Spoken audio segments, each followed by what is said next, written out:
Bonsoir à tous, bienvenue au journal de 20h. Mon nom c'est Carmen Gabris et c'est le programme Microphone Rouge. Nous sommes au courant de tous les événements sportifs qui se passent dans le monde entier et en ce qui concerne le sport professionnel, ce sont les Jeux Olympiques qui montrent l'évolution dans ce domaine-là. Et aujourd'hui, on va comparer les Jeux Olympiques antiques avec les Jeux Olympiques de Sochi 2014. Et pour cela, nous accueillons notre spécialiste, historienne Anastasia Kovalova. Et bonsoir madame. Bonsoir madame.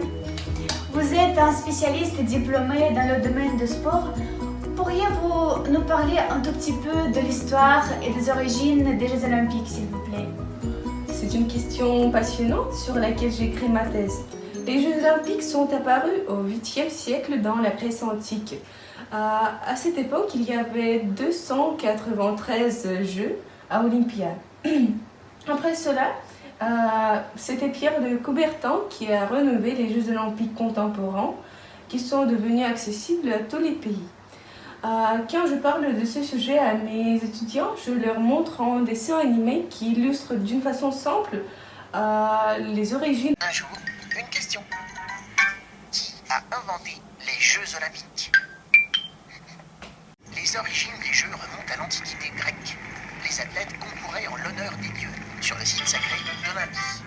Mais celui qui, à la fin du 19e siècle, ressuscite l'esprit des Jeux et lui donne une dimension internationale, c'est Pierre de Coubertin. Cet aristocrate français est convaincu des bénéfices du sport sur la jeunesse, grâce aux valeurs de dépassement de soi et de respect. Coubertin pense que ces valeurs peuvent apaiser les relations entre les peuples. C'est l'esprit du Comité international olympique, créé en 1894.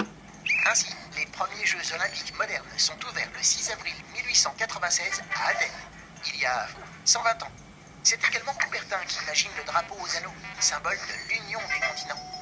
Même si ce n'est pas lui qui l'a dit le premier, il a rendu célèbre l'adage « L'important n'est pas de gagner, mais de participer ». Nous allons rejoindre Alice, notre journaliste, au direct de Sochi. Bonjour tout le monde, aujourd'hui on se trouve dans un parc olympique de Sochi et maintenant je vais vous parler de quelques sites qui se trouvent ici. Allons voir.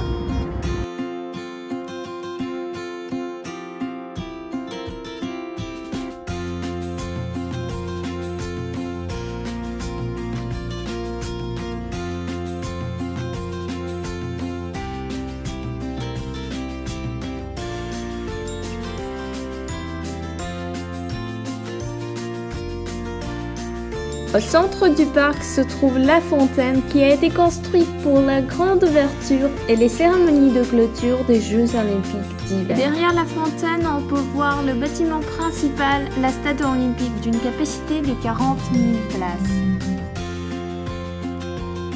Le centre du curling, l'architecture très simple mais tellement originale.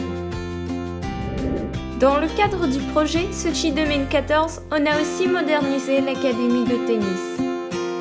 Et voilà le patinoire d'entraînement artistique qui porte le nom des patinoires connus Tatiana Volosoja et Maxime Trankov.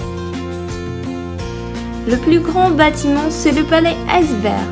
Ici se passent des compétitions de patinage artistique ou des spectacles sur la glace.